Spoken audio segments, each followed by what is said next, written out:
السلام علیکم ورحمۃ اللہ وبرکاتہ۔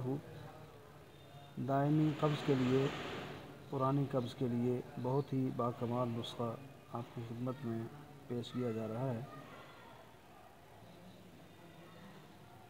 3 اجزاء پر مشتمل یہ نسخہ۔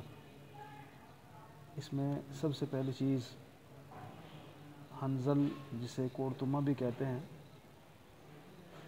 اسے چھیل لیں اور اس کا گودا نکال کے بیج وغیرہ سے اسے صاف کر لیں۔ 3 تولہ یہ مغز آپ لے لیں گے، جیسا کہ یہ 3 تولہ مغز ہم نے لے لیے ہیں۔ انہیں بیج سے بالکل مصفہ صاف کر کے ہم باریک کریں گے،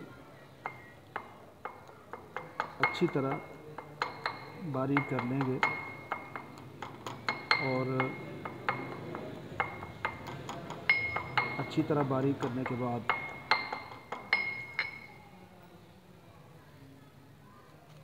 تین تولہ مصری اور 2 تولہ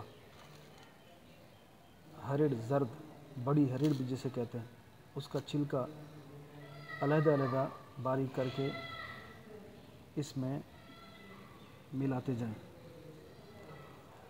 یعنی کورتمہ ہنزل جسے آپ نے باریک کرنا شروع کیا تھا، اس کے اندر انہیں ملاتے جائیں اور کھرل کرتے جائیں۔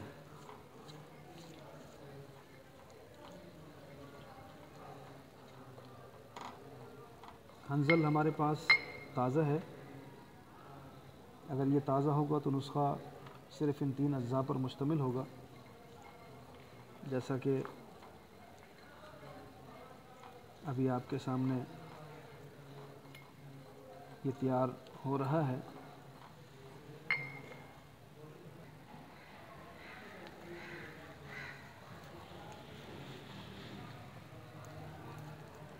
یہ تینوں چیزیں اچھی طرح مکس کرنے کے بعد کھرل کریں گے۔